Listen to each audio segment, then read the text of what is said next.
안녕하세요. 오늘은 소그릇 공과 제46과 참된 열정을 품은 제자 시몬에 대해서 함께 나눠보도록 하겠습니다. 오늘 함께 보실 하나님의 말씀은 사도행전 1장 6절에서 11절까지의 말씀인데요. 6절만 읽어보도록 하겠습니다. 그들이 모였을 때에 예수께 여쭈어 이르되 주께서 이스라엘 나라를 회복하심이 이때이니까 하니. 아멘. 네, 그래서 오늘 함께 나누어 보실 인물은 열심당원 혹은 셀롯인 시몬에 대해서 함께 나누어 보도록 하겠습니다. 서론을 읽어보시면서 이 사람이 어떤 사람이었는지 함께 알아보도록 하겠습니다. 그럼 서론의 내용을 읽어보겠습니다. 오늘 말씀의 주인공은 12명의 제자 중에 마지막 사람인 시몬입니다. 시몬은 이스라엘의 독립을 위해 활동하였던 무장단체인 열심당원 중 한 사람이었습니다. 어떻게 이 시몬이 예수님의 제자가 된 것이었습니까? 무장으로, 폭력으로 세상을 변화시키려고 했던 그가 어떻게 복음으로 세상을 변화시킬 수 있었던 것입니까? 시몬을 향한 이 질문은 우리에게도 너무나 중요합니다. 어떻게 주님께서는 우리를 빚어가고 만들어가고 계신 것입니까? 그래서 참된 열정을 품은 제자 시몬을 통해 주님께서 변할 것 같지 않은 시몬을 어떻게 변화시켜 나가시는지 함께 살펴보며 시몬과 같은 우리 또한 변화시키는 하나님의 은혜를 가슴에 품고 우리의 삶의 자리에서 참된 열정의 사람으로 변화되기를 소망합니다. 네, 그래서 말씀드린 것과 같이 열심당원들은 당시 유대 민족들 중에 로마에 항거하여 무력과 투쟁을 통해서 이스라엘을 독립시키려고 했던 사람들의 무리였습니다. 그러한 사람이 예수님의 제자로서 어떻게 변화되고 마지막에는 복음을 위한 사도로 세워져 갔는지에 대해서 한번 살펴보도록 하겠습니다. 그러면 본론의 내용을 살펴보시면서 시몬에 대해서 더 알아보도록 하겠습니다. 첫 번째 문단을 읽어보겠습니다.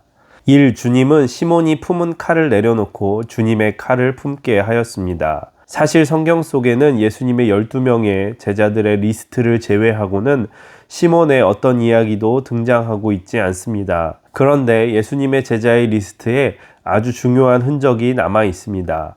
마태복음 10장 4절과 마가복음 3장 18절에 보시면 가나나인 시몬으로 표기되어 있습니다. 그리고 누가복음 6장 15절과 사도행전 1장 13절에는 셀롯인 시몬으로 표기되어 있습니다. 가나나인 시몬이라고 할 때 가나나인은 무엇을 가리킬까요? 가나안이라는 지명을 가리키는 것일까요? 많은 성서학자들은 가나나인이란 말이 히브리어의 카나라는 말에서 나온 것으로 카나라는 뜻은 열심 있는 이라는 뜻입니다. 고 시몬은 열심 있는 사람이었다라는 말입니다. 그러면 누가복음과 사도행전에서는 시몬을 셀롯인이라고 하였는데 셀롯인은 어떤 사람이었습니까? 셀롯은 영어로 zeal이라는 단어로 열심이라는 뜻입니다. 곧 누가복음과 사도행전에서는 시몬을 열심 있는 사람으로 동일하게 표현하고 있습니다. 성경은 제자 시몬을 한결같이 열심 있는 사람, 곧 열심당의 사람이었다는 것을 우리에게 보여주고 있습니다. 예수님의 시대에는 율법을 열렬히 따르고 지키던 바리새파, 제사장이면서 로마와 더불어 이스라엘을 다스렸던 사두개파, 어지러운 세상을 피하여 광야에서 금욕하며 하나님의 나라를 기다리던 에세네파, 그리고 시몬이 속해 있었던 열심당이 있었습니다. 열심당은 자신들이 하나님의 진노의 대행자들로서 로마로부터 유대인을 해방시키기 위한 하나님의 행동대원들이라고 믿는 극렬한 민족주의자들이었습니다. 이들은 종교적이면서도 정치적인 사람들로 열렬한 유대 애국주의자들이었습니다. 하나님 외에는 어떠한 왕도 없고 성전 세금 외에는 어떠한 세금도 없으며 열심당원 외에는 어떠한 친구도 없다라는 슬로건을 내걸고 로마의 정권에 항쟁하였습니다. 원래 젤롯이라는 말은 칼을 가슴에 품고 다닌다라는 말에서 유래한 말로 실제로 열심당 안에는 시카리라는 암살단이 시퍼런 단검을 가슴에 품고 있다가 로마 사람이나 로마와 관련된 사람을 만나면 찌르고 사라졌습니다. 마태복음 26장 51절과 마가복음 14장 47절, 누가복음 22장 50절에 보시면 예수님이 잡히시던 밤에 검을 꺼내어 대제사장 종의 귀를 잘랐던 사람의 이름이 기록되어 있지 않은데 이 사람이 칼을 가슴에 품고 다녔던 시몬이 아닐까라고 사람들이 추정합니다. 그리고 누가복음 22장 38절에서는 예수님께 여기 검 둘이 있습니다 라고 하였고, 누가복음 22장 49절에서는 주여 우리가 검으로 치리이까 하는 정황으로 봐서 이 칼을 가진 사람 중에 하나가 분명히 시몬이었을 것으로 추정해 볼 수 있습니다. 그런데 예수님은 내 검을 도로 집에 꽂으라, 검을 가지는 자는 다 검으로 망하느니라 라고 말씀하셨습니다. 예수님은 이 말씀을 통해 셀롯인 시몬에게 내가 잡고 있는 칼을 내려놓으라 라고 말씀합니다. 예수님의 제자 그룹은 콩가루 그룹입니다.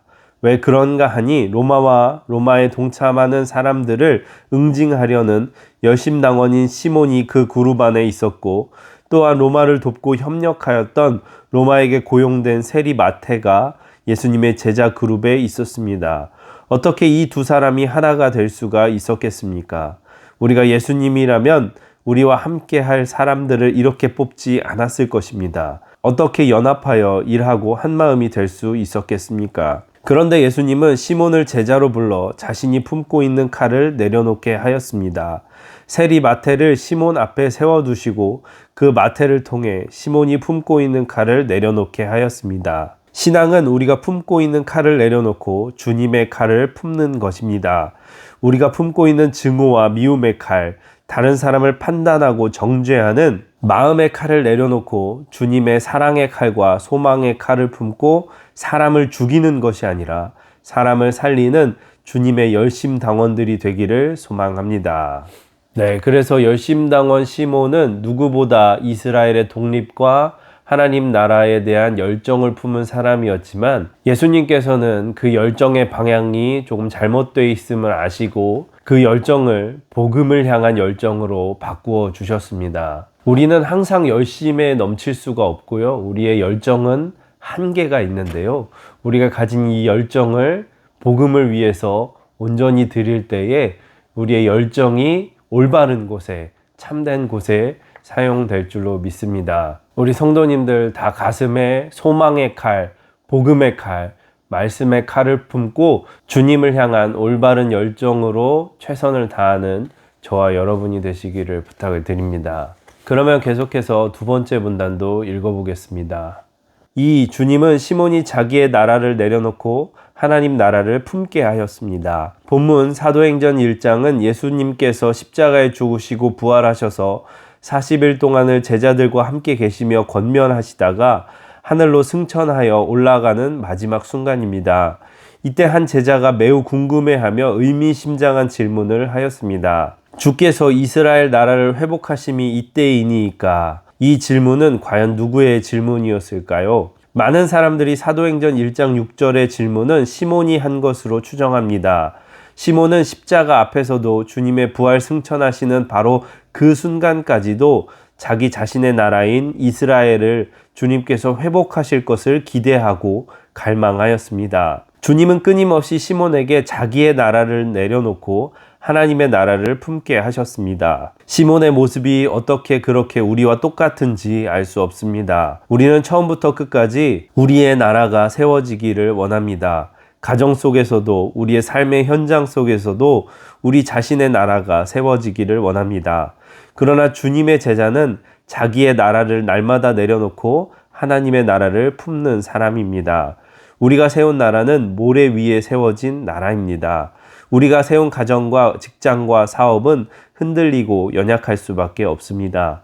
그러나 하나님께서 세워주시는 우리의 가정, 자녀, 직장과 사업은 반석 위에 세워지는 역사를 경험하게 됩니다. 신앙은 자기의 나라와 가치관이 무너지고 하나님의 가치관과 하나님의 나라가 임하는 역사입니다. 네, 그래서 여기는 자기의 나라, 하나님의 나라, 이 두 가지가 대립하여서 설명되어졌는데요. 이 나라라는 개념은 통치권과 관련이 있는 것입니다. 자기의 나라, 나의 나라는 내가 주인이 되고 내가 통치하는 나의 세상이지만, 하나님의 나라는 하나님이 주인이 되어주시고 하나님이 통치하고 다스리시는 그러한 나라입니다. 그렇다면 우리는 우리가 세상 살아가면서 내가 생각하는 나의 나라, 나의 왕국을 세워갈 것이 아니라 하나님 나라를 소망하며 하나님의 통치하심과 다스리심을 기대하고 소망해야 하는 것이 당연한 것입니다. 열심당원 시몬은 아마 이스라엘의 독립을 간절히 원했을 것입니다. 그리고 그것을 위해 기도하는 것은 잘못된 것은 아닙니다. 그러나 분명한 것은 그것을 넘어서서 하나님이 다스리시는, 하나님께서 보여주시는 하나님의 나라, 영원한 나라를 소망하는 것이 우리 그리스도인들이 추구해야 하는 본질이라는 것을 꼭 기억하시기를 주님의 이름으로 부탁을 드립니다. 그러면 계속해서 세 번째 문단도 읽어보겠습니다.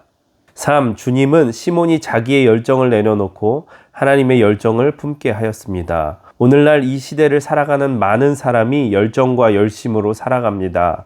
그러나 문제는 열정의 방향이 잘못되어 있는 것이 문제입니다.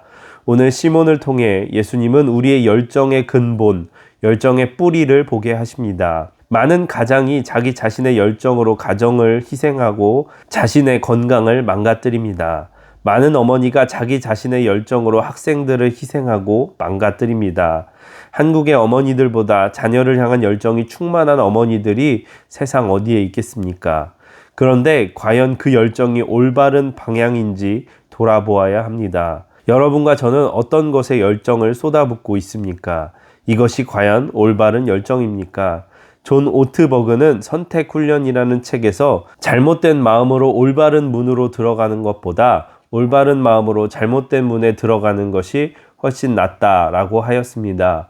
곧 우리의 열정의 방향이 올바르게 되어야 한다는 것입니다. 시몬이 아마도 자기의 열정으로 계속 걸어갔다면 어쩌면 로마의 마지막까지 항쟁하며 AD 73년에 마사다에서 자살한 960명의 열심당원과 같이 역사의 무대에서 사라졌을지 모릅니다. 시몬이 자기의 열정을 내려놓고 하나님의 열정을 품게 되었을 때 시몬은 소아시아와 영국까지 가서 그리고 페르시아에까지 가서 주님의 복음을 열정적으로 전하는 전도자가 되었습니다. 내 것인 양 생각하며 붙잡고 우리의 열정으로 살았던 것이 우리의 것이 아니라는 사실을 깨닫고 오직 주님의 열정을 품고 지치지 않는 믿음의 사람들로 살아가기를 소망합니다. 네, 그래서 나라의 독립을 위해서 열정을 품었던 열심당원 시몬은 그가 열심당원이었지만 예수님의 제자로 살아가면서 그가 나라의 독립보다 하나님 나라와 복음을 위한 열심을 품는 것으로 바뀌었습니다.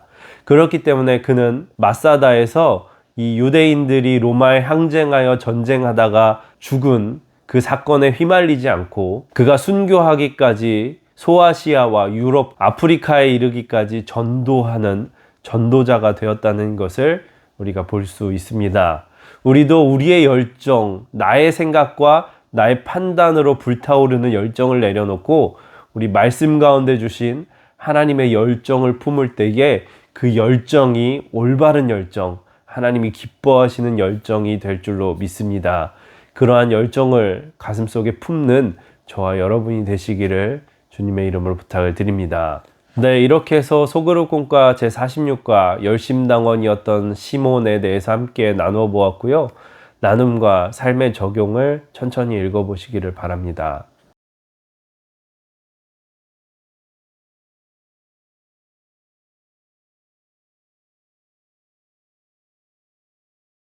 네, 나눔과 삶의 적용을 다 읽어보셨으면 오늘 주님 주신 마음을 붙잡고 또 우리 교회의 여러 환우들을 위해서 중보하시고 마치시면 되겠습니다. 수고 많으셨습니다. 감사합니다.